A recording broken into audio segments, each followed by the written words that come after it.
In this video, I'm going to show you how to solve an absolute value inequality. So when we solve absolute value inequalities, what we want to do is we want to get the absolute value symbol by itself. Okay? And we want to use the rules of algebra. So in this case here, we're going to add 3 to both sides.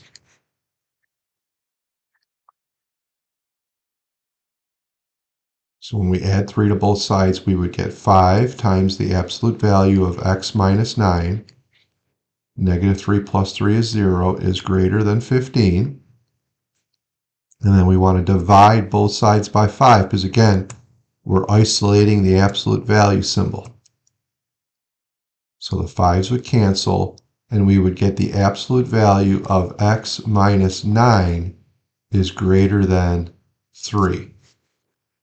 So we have two scenarios, an and or an or scenario when we're dealing with inequality absolute values. So if we have greater than or equal to, that is going to be an or scenario. So when we graph this, what's going to happen is the graphs are going to move in opposite directions.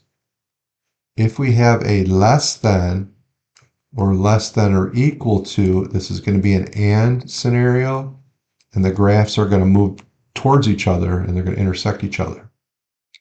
So in this case here, we have a greater than symbol, so we're dealing with an or.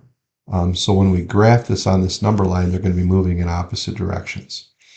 Now, an easy way to remember how to set up your inequality, because remember with an absolute value, we're going to have two parts to it, right? So what we can do is an easy way to do it is to write it without the absolute value. X minus 9 is greater than 3. And then what I teach my students is let's take this symbol and let's copy it to the other side, and let's take the opposite of this. So that's an easy way to remember. So we're copying this over and doing the opposite. So now we have to solve this compound inequality. So one scenario would be x minus 9 is greater than 3, or x minus 9 is less than negative 3.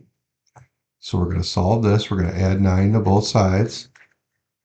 So when we add 9 to both sides, we're going to get x is greater than 12. And in this case here, we're going to add 9 to both sides.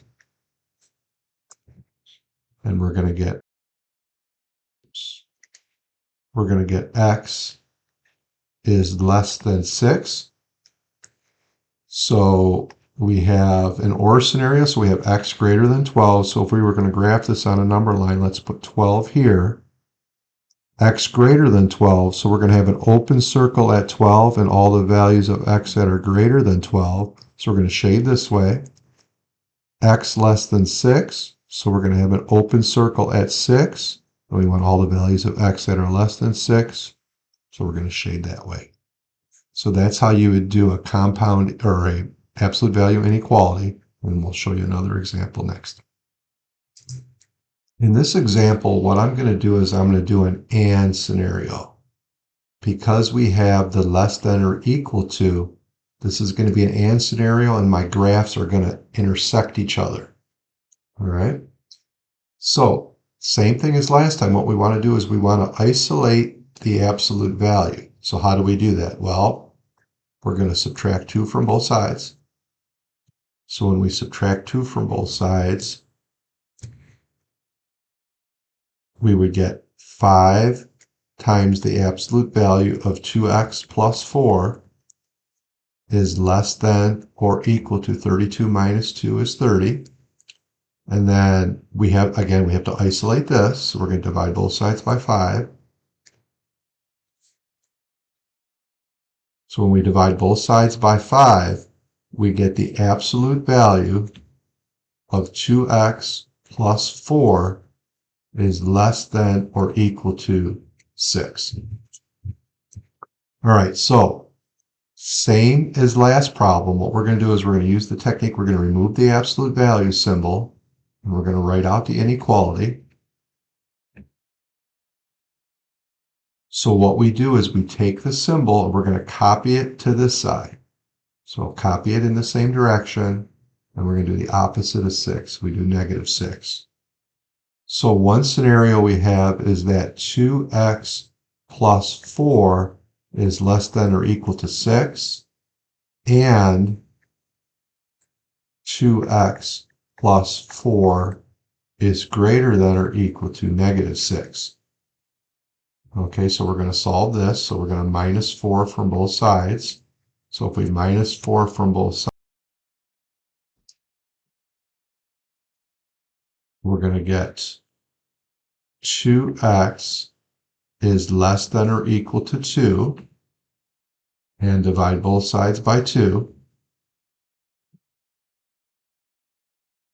And we would get x less than or equal to 1, so that would be one inequality. In this next case here, we're going to subtract 4 from both sides. And if we subtract 4 from both sides, we're going to get 2x is greater than or equal to -6 plus -4 is -10.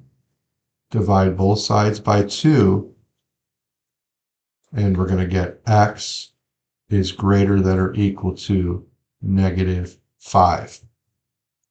All right, so when we graph this on the number line, we have let x is greater than or equal to -5. So let's put a -5 on our number line.